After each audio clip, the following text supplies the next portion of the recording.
Everybody knows that I'm breaking down. Everybody knows I ain't faking now. Everybody knows my heart's vacant now. Yeah, she hates me now. Hello guys and namaste सबैजनालाई. This is Rishi Kharel all the way from Butawal. आज चाहिँ different video छ है, किनकि lockdown चलिरहेको छ, बाहिर जानु पनि मिलेन, त्यही भएर अब घरमै बसेर एउटा केही भिडियो बनाम भनेर सुरु गरेको. आज चाहिँ भिडियो चाहिँ के भन्दा चाहिँ हजुरहरूले मेरो टाइटल हेरेर पनि थाहा भइसक्नु भयो. टाइटल चाहिँ के भन्दा how to take care of your love. Oh my god! Wow! During lockdown भनेको लकडाउनको बेलामा चाहिँ बाइकलाई कसरी सेफ राख्न सकिन्छ त हैन. त्यसको लागि म चाहिँ 5 वटा टिप्स दिन्छु हैन. म पनि त्यस्तो प्रोफेसनल त हैन हैन. त्यही पनि आफूले जानेको आइडियाहरू सेयर गर्न मात्रै हो. होप यु लाइक इट हैन. अनि अरु चाहिँ के भन्नु र, अनि च्यानललाई चाहिँ सब्स्क्राइब गरिदिनु, लाइक गरिदिनु हैन, माया गरिदिनु. अरु चाहिँ के भन्नु ल है त. अब भिडियोलाई चाहिँ कति पनि ढिला नगरिकन सुरु गरौँ है त.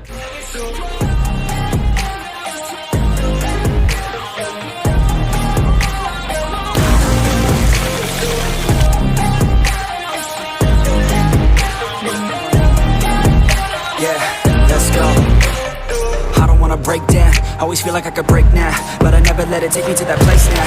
I won't never let my thoughts get away now. Okay, अब चाहिँ म 5 वटा टिप्स दिन जाँदैछु हैन. यो टिप्स चाहिँ लकडाउनमा मात्रै नभएर हामीले अरू बेला पनि युज गर्न सक्छौं. त्यही भएर चाहिँ भिडियो चाहिँ लास्टसम्म हेर्नु होला. अनि हजुरलाई केही क्वेशनहरु सोध्न मन लाग्यो भने चाहिँ तपाईले मलाई कमेन्ट पनि गर्न सक्नुहुन्छ. अनि धेरै साथीहरूले चाहिँ मलाई इन्स्टाग्राम आइडी सोध्दै हुनुहुन्थ्यो.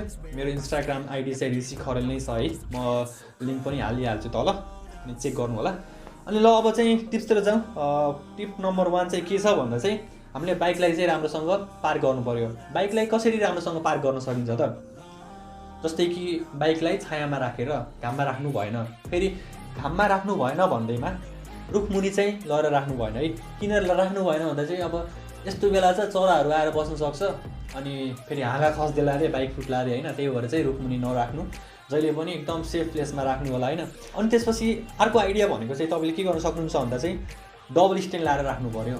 किनकि तपाईले यदि सिंगल स्ट्यान्ड लाएर राख्नु भने चाहिँ के हुन्छ भन्दा चाहिँ तपाईको टायरहरुमा चाहिँ प्रब्लम देख्न सक्छ है. अनि तपाईको इन्जिन ओइल हुन्छ नि, एकतिर मात्रै बाइक एकतिर ढल्केपछि तपाईको इन्जिन ओइल पनि एकतिर मात्रै ढल्किन्छ के. त्यही भएर इन्जिन ओइलले चाहिँ तपाईको होल बडी, इन्जिनको होल बडीलाई पुरा गर्ने भएन नि त. त्यही भएर चाहिँ त्यसमा पनि समस्या हुन सक्छ. त्यही भएर चाहिँ पार्क गर्ने बेला चाहिँ जहिले पनि डबल स्ट्यान्ड लाएर पार्क गर्नु पर्यो लामो टाइमसम्मको लागि यदि पार्क गर्दै हुनुहुन्छ भने. अनि जहिले पनि बाइकलाई चाहिँ कभर गरेर राख्नु पर्यो. कभर किन गर्नु पर्यो भन्दा चाहिँ पहिलो कुरा त तपाईको धुवा धुलोबाट बचाउँछ है. बाइकले फोहोर हुन दिँदैन, रस्ट लाग्दैन बाइकमा. अनि त्यसपछि अर्को भनेको चाहिँ तपाईको स्क्रैचहरु हुन्छ नि. अब कहिले बच्चाहरू आएर बस्न खोज्ला रे, उ गर्न खोज्ला रे हैन. अब केही गरी कभर लायो भने त त्योबाट जोगियो नि त. त्यही भएर चाहिँ हामीले बाइक पार्क गर्ने बेला चाहिँ यो कुराहरु एकदम ध्यान दिनुपर्ने हुन्छ.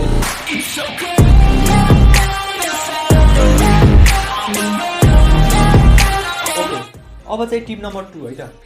टिप नम्बर 2 मा चाहिँ मैले के राखेको छु भन्दा चाहिँ हामीले हाम्रो बाइकलाई राम्रोसँग कसरी स्टार्ट गर्न सक्छौं त. त्यसको लागि सुरुमा हामीले जहिले पनि डबल स्ट्यान्ड लगाउनु पर्यो. डबल स्ट्यान्ड लगाइसकेपछि यदि हजुरको बाइकमा किक स्टार्ट छ भने त्यसले स्टार्ट गर्नु, यदि छैन भने त सेल्फ स्टार्ट गर्नु पर्यो है. स्टार्ट गरिसकेपछि चाहिँ जहिले पनि 3 मिनेट 4 मिनेटसम्म यतिकै नर्मल कन्डिसनमा यतिकै छोड्दिने है. अनि त्यसपछि के गर्ने, त्यही चलिरहेको बेला चाहिँ हामीले के गर्न सकिन्छ भन्दा चाहिँ हाम्रो ब्रेक लिभरहरु, क्लच लिभरहरु हैन, त्यो एकदम मुभ गर्ने के, हल्लाउने हैन, एकदम मुभ गर्ने. त्यो भने चाहिँ के हुन्छ भन्दा चाहिँ तपाईको रस्ट यदि लागेको छ भने हल्का क्लीन हुन्छ हैन. त्यो भने क्लीन हुन्छ. जाम छ भने चाहिँ हल्का लुज हुन्छ हैन. अनि त्यसपछि के गर्न सकिन्छ भन्दा चाहिँ 3-4 मिनेट भइसकेपछि चाहिँ तपाईले हल्का एक गियरमा लाएर हल्का राम्रोसँग त्यो चक्कालाई नाच्न दिनुस्. यतिकै नाच्न दिनुस् हैन. फेरि 1 मिनेटसम्म यतिकै नाच्न दिनुस्. त्यसपछि बाइकलाई बन्द गरेर तपाई एक राउन्ड हान्नुस् है घरको नजिकै.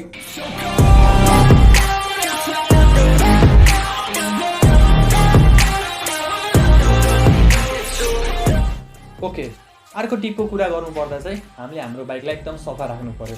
हामीले हाम्रो बाइकलाई सफा कसरी राख्न सकिन्छ त? पहिलो भनेको हामीले कभर युज गर्नु पर्यो, राम्रो खालको कभर युज गर्नु पर्यो हैन. अनि अर्को भनेको बाइकलाई टाइममा धुनु पर्यो. फेरि टाइममा धुने भन्दैमा फेरि धेरै जस्तो धुनु भएन, कहिले मात्रै धुनु पर्यो. किनकि अब त्यसमा धेरै धोयो भने डिस्कलर हुनसक्छ होइन बाइक, त्यसपछि रस्टको प्रब्लमहरू आउन सक्छ। त्यही भएर जति बेला आवश्यक पर्छ नि बाइकलाई त्यति बेला मात्रै धुनु पर्यो, त्योभन्दा धेरै धुनु भएन।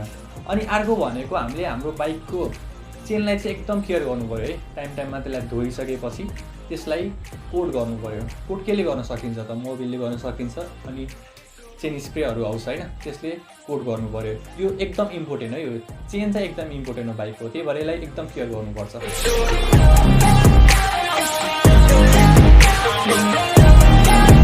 Yeah, let's go. I don't wanna break down. Always feel like I could break now, but I never let it take me to that place now. I won't never let my thoughts get okay, अब अर्को टिपको कुरा गर्नुपर्दा चाहिँ हामीले हाम्रो बाइकको petrol, Mobil, त्यसपछि ब्रेकमा लाग्ने ओइल होइन, अनि त्यसपछि कुलेन्टहरू सबै चेक गर्नु पर्यो। यदि हजुरको बाइक एफआई छ भने चाहिँ एकदम इम्पोर्टेन्ट कुरा है। हजुरको बाइकमा जहिले पनि 2 लिटर अथवा 3 लिटर पेट्रोल हुनैपर्छ। केही गरी अब हामीले लामो समयसम्म राख्दाखेरि पेट्रोल उडेर जान सक्छ होइन, त्यही भएर हाम्रो एफआईको एउटा लिमिट हुन्छ कि त्यो लिमिटभन्दा तल पेट्रोल भयो भने चाहिँ हजुरको एफआईमा चाहिँ रस्ट लाग्न सक्छ। त्यही भएर रस्ट लाग्न नदिनको लागि चाहिँ हामीले त्यो लिमिटभन्दा चाहिँ पेट्रोल माथि नै राख्नुपर्छ। त्यही भएर हामीले पेट्रोल घरिघरि चेक गर्ने, मिटरमा हेरेर चेक गर्ने होइन कि ट्याङ्की चाहिँ खोलेर हेर्ने है। लाइट बालेर हुन्छ कि कसरी हुन्छ, ट्याङ्की खोलेर चाहिँ हेर्ने।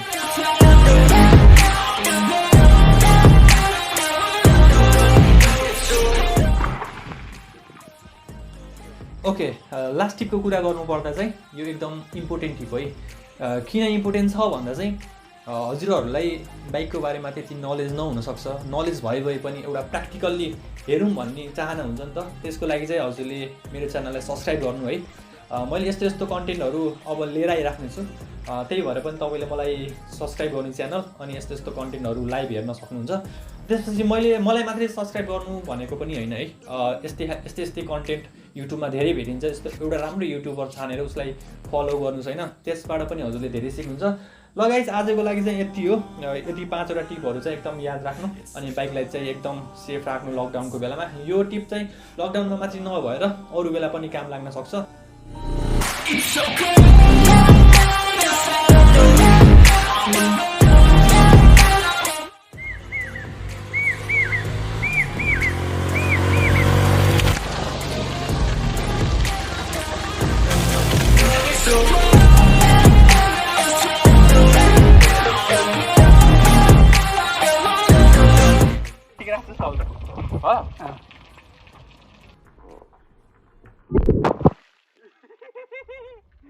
अरे